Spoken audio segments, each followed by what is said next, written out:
এটা হলো আমার সম্মান। যদিও আমার ধর্মের লোকেরা আমাকে বিভিন্ন ধরনের গালমন্দ করবে, আমার খুব ইচ্ছা ছিল আজকে আবু খালেদ সাহেব হুজুর দামাত বারকাতুহু এখানে থাকবেন এবং উনার পাশে বসে আমি এই কথাগুলো বলবো। আরে বেটা, হক কথা বাপের কোলে বসে বলতে হবে, কিসের ফাইজলামি। উনি যে এই যে ঢাকেশ্বর মন্দিরে গিয়ে এই গত সপ্তাহে এই প্রধান উপদেষ্টা সহ নর্তকীদের নাচ দেখলেন, ইসলামের কোন শরীয়তের ভিত্তিতে, কোন ব্যাখ্যা ভিত্তিতে, কোন তাবিলের ভিত্তিতে এটার অনুমোদন দেওয়া হবে? এখানে মুফতিয়ানে কেরাম আছেন, যুগ শ্রেষ্ঠ উলামায়ে কেরাম আছেন, যুগের শ্রেষ্ঠ বুজুর্গরা আছেন, উম্মুল মাদারিসের প্রধান মুফতি আছেন। ওনারা বলুক আবু খালিদ সাহেবের এই নর্তকীদের নাচ দেখা, গান শোনা মন্দিরে, ঢাকেশ্বরী মন্দিরে বসে, এটা কি কোনোভাবে জায়েজ আছে? কোনোভাবে অনুমোদন আছে? নাই।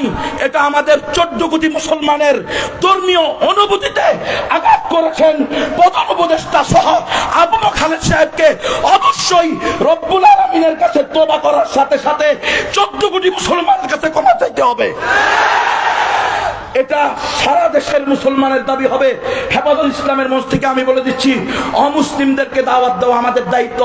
অমুসলিমরা দাওয়াত পাওয়া তাদের অধিকার। অমুসলিমরা ইসলাম গ্রহণ করবে কি করবে না সেটা কার হাতে?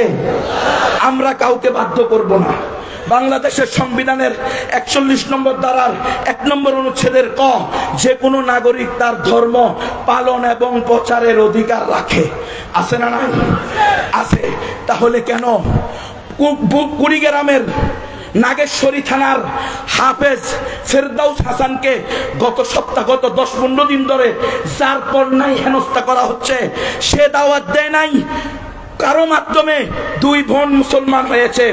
দেখেন মুসলমান, আপনারা যদি বলেন সংবিধান মানা ওয়াজিব, রাষ্ট্রের আইন মানা ওয়াজিব, কোন রাষ্ট্রের আইন মানা ওয়াজিব? যেই রাষ্ট্রের আইন কোরআনের সাথে সাংঘর্ষিক না, যেই রাষ্ট্রের আইন আল্লাহ রাসূলের সুন্নাহর সাথে সাংঘর্ষিক না, সেই রাষ্ট্রের আইন মানা ওয়াজিব। যেই রাষ্ট্রের আইন কোরআন সুন্নাহ বিরোধী, সেই রাষ্ট্রের আইনকে ডাস্টবিনে নিক্ষেপ করা ওয়াজিব। মুসলমান কিসের মুসলমান? বেগায়রত, বেহিস, অনুভূতিহীন মুসলমান হয়ে কোনো লাভ নাই। অনুভূতি রাখতে হবে, সবাই মিলে শহীদ হব, কিন্তু তবুও মুসলমানের ইজ্জত রক্ষা করব, ইসলামের ইজ্জত রক্ষা করব, রসুলে আরবির ইজ্জত রক্ষা করব। সারা দুনিয়া শহীদ হয়ে যাবে, সারা পৃথিবী তামা হয়ে যাবে, কোন মুসলমানকে কোন কাফের অন্যায়ভাবে ধরে নিতে পারবে না। শিখেন নাই মোল্লা মুহাম্মদ উমরের থেকে? শিখেন নাই? তালেবান নাম লন্ডন, হ্যাঁ, উনি দেখাইছে উসামা বিন লাদেনকে দিয়ে দেওয়ার জন্য বহুত বড় বড় পণ্ডিতরাও গেছে, দিয়ে দেন এক ব্যক্তিকে। সারা দুনিয়াতে একটাই তো আমাদের খেলাফত রাষ্ট্র, এটা নষ্ট করিয়েন না, ইমারাত শরিয়া চলতেছে। উনি বলছে একটা আয়াত দেন, একটা দলিল দেন, কোন মুসলমানকে কোন অমুসলমানের হাতে তুলে দেওয়া যায়।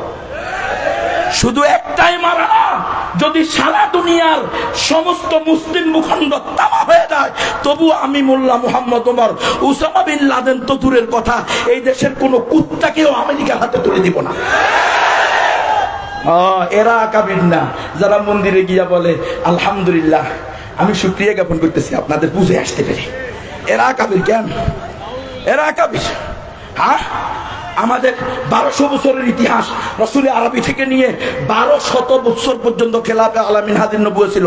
এদেরকে আকাবির আসলাফ মনে হয় না। আকাবির আসলাফ এখন যারা গণতন্ত্র করে, ইহুদি